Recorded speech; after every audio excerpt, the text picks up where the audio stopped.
First started struggling, I felt so scared and so alone. I had seen this happen to other people.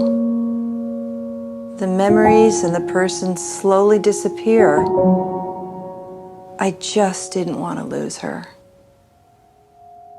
I could see my dad, I could touch my dad, but after that, I was never ever able to reach him because Alzheimer's had destroyed the person who he was. I felt so scared and so alone.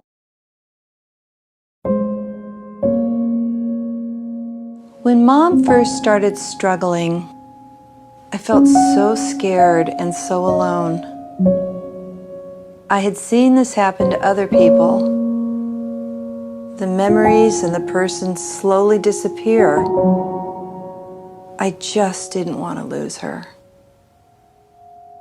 I could see my dad, I could touch my dad, but after that, I was never ever able to reach him because Alzheimer's had destroyed the person who he was. It's the plague of our time. In 2019, 5.7 million Americans are living with Alzheimer's disease. Every 65 seconds, someone in the U.S. develops the disease. Alzheimer's kills more people than prostate cancer and breast cancer combined. And it's only getting worse. Between 2002 and 2012, one decade, there were 244 clinical trials for Alzheimer's disease at a cost of billions of dollars. 243 failed outright, and the one that succeeded had a very minimal impact. Over the last 8 years, we spent $84.4 billion on what? On some type of medication, some type of miracle cure in order to reverse Alzheimer's. And when you take all these studies and the $84.4 billion, you find out that the placebo group, the group that was not given the treatment, did better overall than the treatment group. The problem is that we're asking the drugs to do too much. Everyone knows a cancer survivor. Nobody knows an Alzheimer's survivor. Hi, I'm Peggy Sarlin, and I want to introduce to you a series of videos, state-of-the-art information about reversing Alzheimer's, and you won't find this information anywhere else. This is the era when the term hope and Alzheimer's disease finally begin to come together. 12 days, 12 doctors, one purpose. The end of Alzheimer's as we know it.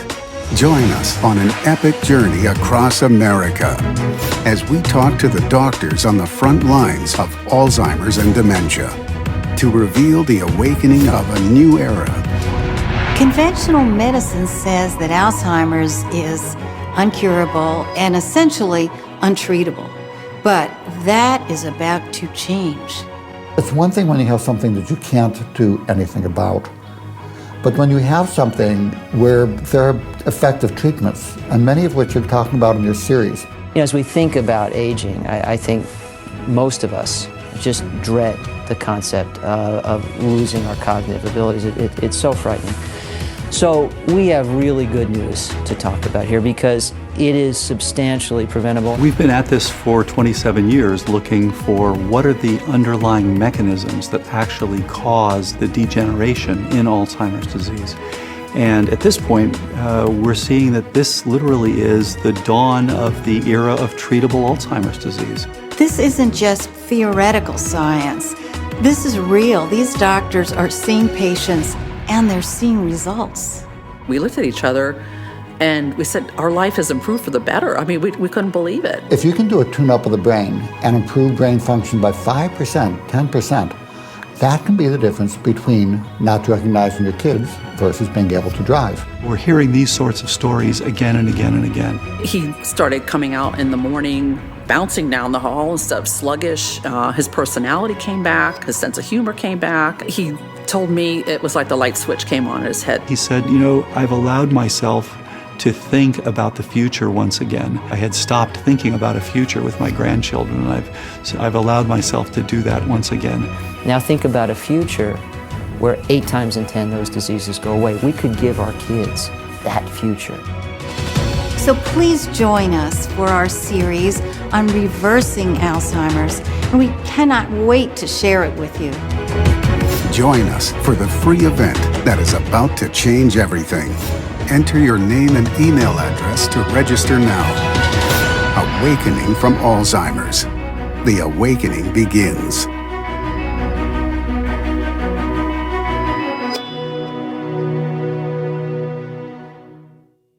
For free access, enter your name and email address on this page.